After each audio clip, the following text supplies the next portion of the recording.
Wait a minute. What's this?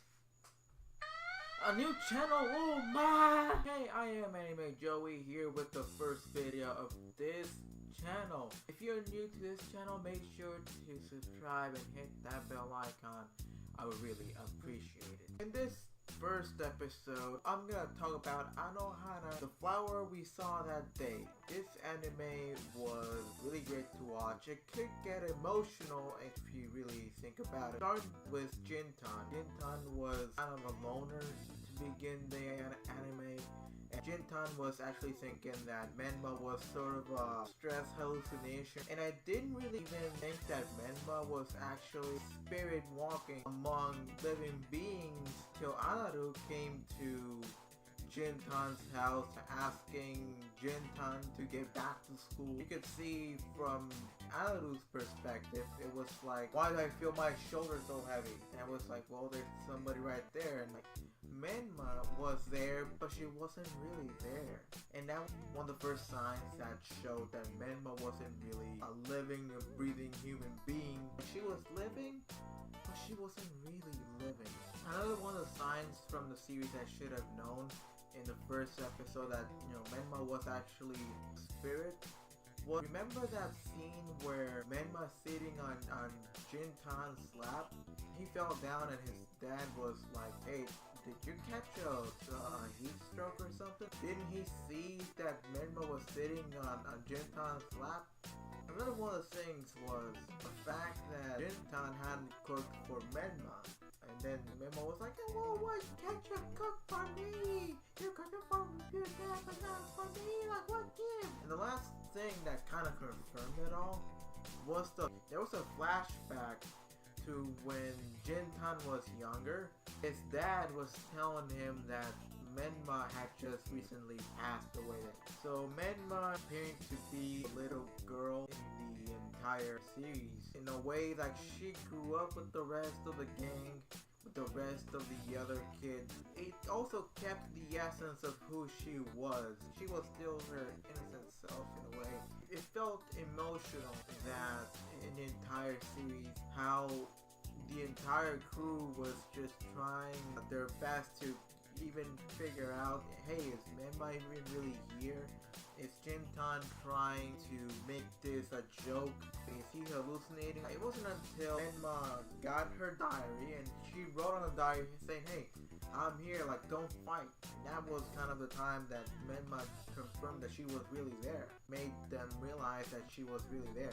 They couldn't see her, they couldn't hear her, but they could indeed see that she was there because of her diary. Then we go to Anaru. Anaru, at the beginning of the series, she was like, Jintan, he's the worst.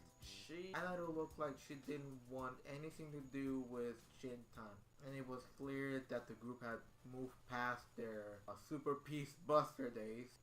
Then you go to Yukiatsu, who is this kind of guy that he thought he was above everybody else. And then once the entire series starts to go its course, you see that he still has memories of Menma and how he was in love with her. He even had a wig. And it came to a point in the series where it came down to him actually dressing up as Menma to kind of make it look like, hey, we found Menma. And I remember that scene, and it was like, at first I was like, huh? Like Menma's right over here. What gives? Like, there are two Menmas. But then we saw that Tsuruko was calling Yukiatsu out. You know the thing that confirmed he was busted? The wig fell off his hair. And it was kind of a big moment, realizing that even though on the surface he thought it was above the rest, like, there was some element of him that confirmed that he still had feelings.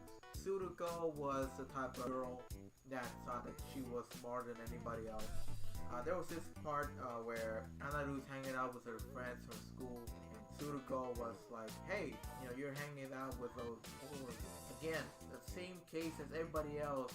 Throughout the entire series, you see how Tsuruko goes from being a smarter individual to all of a sudden having the same regrets as the rest of the crew. And it kind of makes you think that all these characters have a lot of things in common. Not just that they were part of the Super Peace Busters, but also they had their regrets, they had their own selfish intention for the entire lighting of the rocket. Jintan, at first he wants Menma to go, then he realizes that Menma is a big part of his life, doesn't really want her to go, and he thinks that he's the one having all of the regrets of what he did to Menma. And last but not least, you have Popo. Popo was the most free-spirited person in the entire crew. He was actually willing to believe that Menma was actually alive. Jintan arrived to the secret base and he saw, hey, somebody's living here?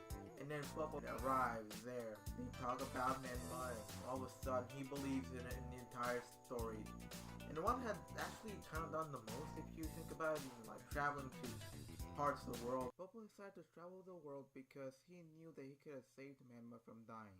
This anime was a great anime to watch. If you haven't seen it, I really recommend it because it is great to watch. If you've already seen it, then let me know what you thought of it in the comment section down below.